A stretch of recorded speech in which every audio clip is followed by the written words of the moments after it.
Sejarah Islam mengenal banyak pahlawan. Ada panglima perang yang tak terkalahkan, ada orator ulung, dan ada teknokrat yang jenius. Namun, di antara ribuan sahabat Nabi, ada satu sosok yang dijuluki sebagai hati nurani umat. Pria yang kejujurannya dipuji langsung oleh langit. Ia adalah Jundub bin Junadah, atau yang lebih kita kenal sebagai Abu Dzar Al-Ghifari. Dari seorang pemimpin perampok di jalur kafilah, menjadi pejuang keadilan sosial paling radikal dalam sejarah Islam. Mari, kita telusuri jejak langkah sang pencari kebenaran. Abu Dzar berasal dari suku Ghifar. Secara sosiologis, Ghifar bukanlah kaum elit. Mereka adalah kabilah penyamun yang ditakuti di wilayah Wadan. Bagi mereka, menjarah kafilah adalah profesi bertahan hidup. Namun, Jundub memiliki anomali batin. Di tengah budaya politeisme yang menyembah berhala, ia telah bersujud kepada satu Tuhan selama 3 tahun sebelum mendengar nama Muhammad. Nuraninya menolak kekerasan yang ia lakukan sendiri. Ia mengalami hijrah internal, bahkan sebelum bertemu sang nabi. Kabar tentang seorang pria di Mekah yang mengajak pada akhlak mulia memicu rasa laparnya akan kebenaran. Ia mengutus saudaranya, Anis, untuk menyelidiki.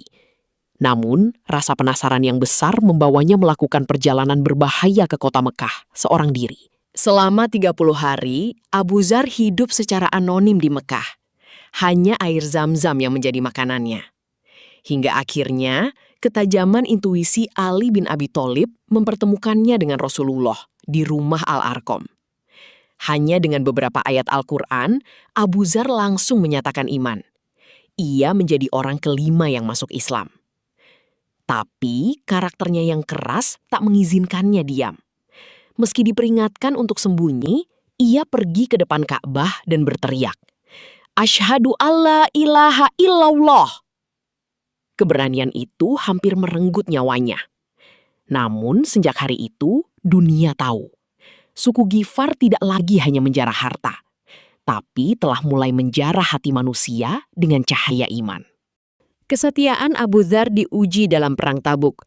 Saat keledainya tak sanggup lagi berjalan, ia memikul sendiri beban perangnya dan berjalan kaki di bawah terik matahari demi menyusul Rasulullah.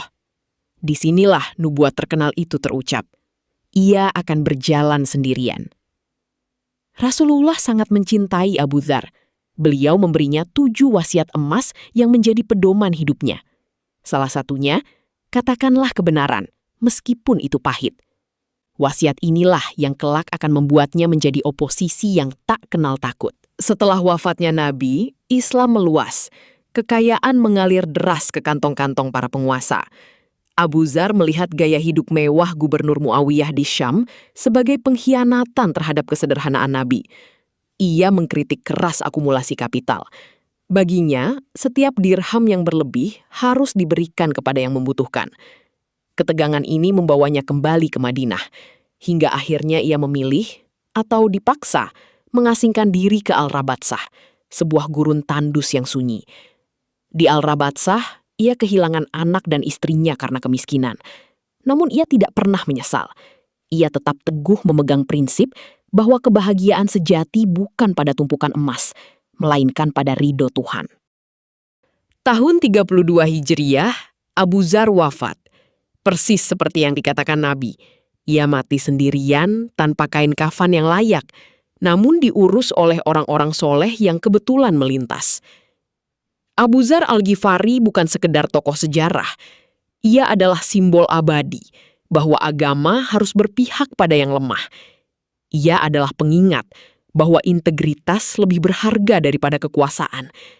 Ia adalah suara jujur yang akan terus menggema di setiap zaman yang penuh dengan ketidakadilan.